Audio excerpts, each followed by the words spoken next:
Nah, pertanyaan pertama nih Dokter Lilith. Ya. Nah, ada kan kita tuh sering dalam puasa ini kan dalam posisi kadang-kadang istirahat, tapi ada orang bilang itu mager. Nah, apa sih yang dianggap kategori mager? Oke, mager atau malas gerak ya, dalam bahasa kedokterannya adalah gaya hidup sedentary, yaitu kurangnya aktivitas fisik dalam kehidupan sehari-hari. Ya, jadi orang yang kebanyakan menghabiskan waktunya untuk duduk atau berbaring lebih dari 6 jam setiap harinya.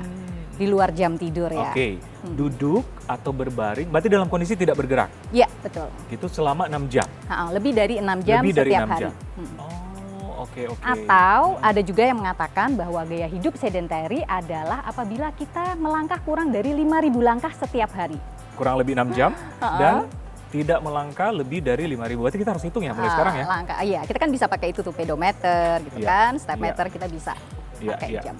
Iya, tapi ada pertanyaan mungkin masyarakat di rumah. Saya duduk nonton TV sambil mungkin nyanyi, sambil mungkin ini, itu kan ada aktivitas. Tapi dalam kondisi orang awam bilang kategori mager, itu termasuk nggak? Mager karena dia posisinya adalah duduk, ya kan? Kecuali dia misalnya nyanyinya sambil jalan, sambil muter, itu bisa tuh. Maksudnya tidak termasuk dengan mager. Oke. Nah, ini mungkin pertanyaan nih sejuta umat, apalagi yang mengalami puasa. Apa sih yang berpengaruh terhadap kesehatan jika kita dalam kondisi setiap hari apalagi puasa mager? Ya. Jadi nih ternyata Dokter Ekles ya, mager itu banyak sekali resiko kesehatannya yang berbahaya. Bahkan menurut WHO, mager merupakan salah satu dari 10 penyebab kematian yang terbanyak di dunia. Wow. Ya. Wow, ternyata bisa berakibat serius ya? Ya. Seperti apa dok penyakit-penyakit apa? Contohnya penyakit akibat mager adalah fungsi otak yang menurun. Nah, karena dalam kondisi kita stagnan, diam saja, maka aliran darah ke otak, aliran oksigen ke otak juga tentunya akan menurun. Nah, hal itu ternyata mempengaruhi bagian otak yang berpengaruh terhadap fungsi memori, itu akan mengecil sehingga akan mempengaruhi memori kita. Oke, fungsi kognitif. Ya, fungsi kognitif. Oke. Lalu yang kedua adalah meningkatnya resiko jantung dan stroke. Nah, apabila kita duduk lama, apalagi disertai dengan misalnya ya kita kan biasa mager dengan camilan misalnya, camilan dengan yang gorengan, tinggi garam, tinggi lemak, apalagi disertai dengan minuman manis. Nah, itu bisa meningkatkan angka kolesterol kita. Sedangkan kolesterol akan menumpuk di pembuluh darah dan bisa mengakibatkan penyumbatan pembuluh darah. Apabila penyumbatannya berlangsung di otak, maka akan mengakibatkan stroke. Ya. Sedangkan apabila penyumbatannya di jantung akan mengakibatkan serangan jantung. Serangan jantung, setuju dok. Karena memang kalau kita beraktivitas kan memperlancar sirkulasi peredaran darah ya sampai ke perifer ya. Apalagi kalau kita cuma mager-mager ya. Nah, jadi nggak lancar. Nggak lancar ya. Apalagi dok? Oke, yang ketiga adalah peningkatan resiko terkena diabetes mellitus.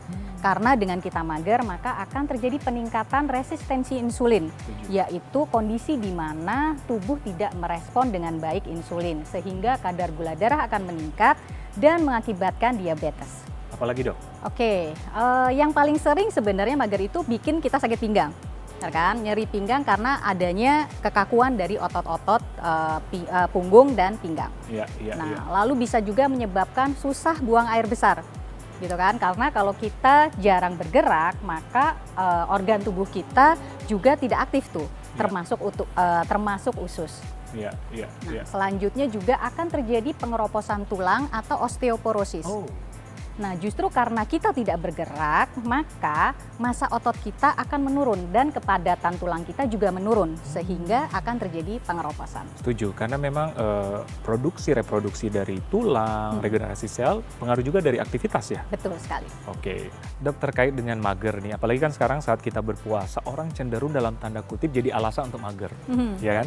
Tapi ada orang-orang tertentu sebelum puasa pun udah terjadi kebiasaan mager, ataupun sesudah puasa akhirnya jadi kebiasaan. Ya kan? Apakah itu menimbulkan efek ketagihan atau kecanduan? Gimana dok secara kesehatan? Ya, jadi kalau kita semakin lama semakin mager, malah justru akan semakin lemas badannya.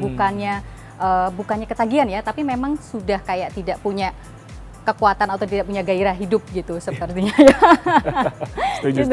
Nah, Karena justru dengan kita aktif, dengan berolahraga, itu kita akan mengeluarkan, tubuh kita ya, otak kita akan mengeluarkan yang namanya hormon endorfin. Ya, betul. Nah, itu adalah hormon kebahagiaan. Ya. Jadi dengan justru kita aktif, kita akan lebih sehat, lebih bahagia dibandingin orang yang terus mager. Oke, jadi memang sehat dari dalam, jasmani, mental juga ya.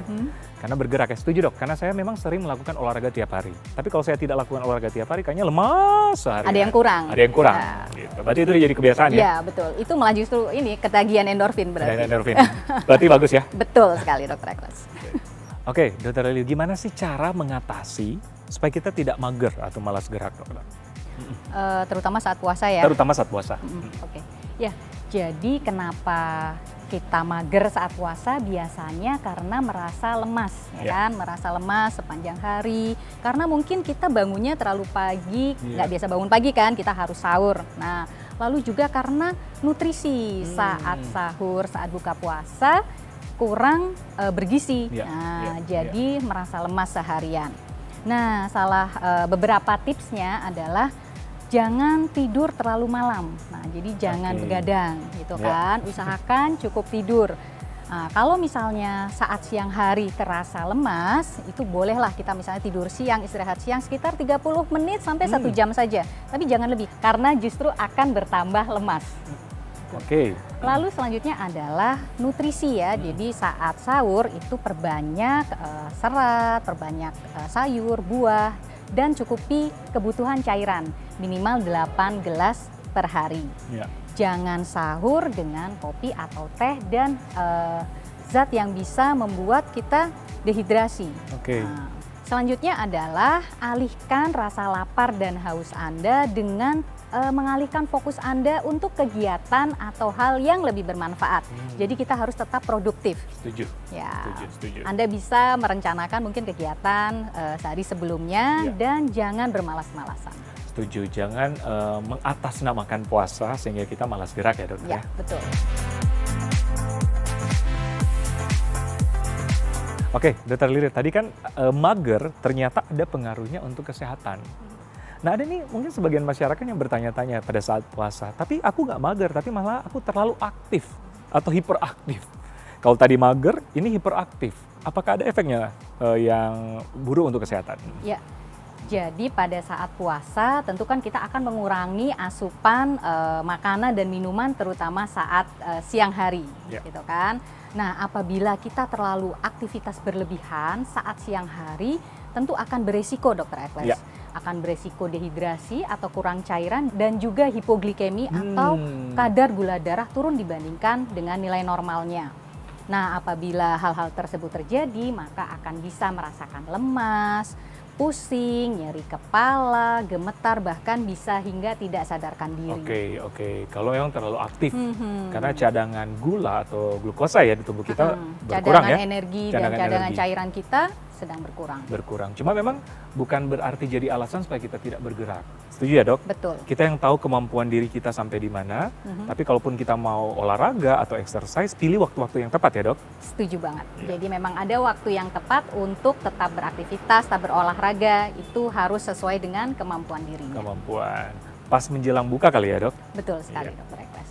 Oke, dokter, tips nih bagi pemirsa atau masyarakat yang sedang menjalankan puasa tapi tetap sehat dan tidak mager. Oke. Jadi tips yang pertama adalah cukupi kebutuhan cairan Anda, yaitu 8 gelas sehari dan jangan sahur kopi atau teh. Selanjutnya adalah cukupi kebutuhan istirahat Anda selama 7-8 jam sehari. Yang terakhir adalah tetap aktif berolahraga dengan intensitas ringan dan sedang selama 30 menit setiap hari. Setuju, bukan berarti kita tidak boleh gerak, disarankan, tapi memang kita yang tahu keadaan tubuh kita, kemampuan tubuh kita seperti apa ya, Dok? Betul sekali.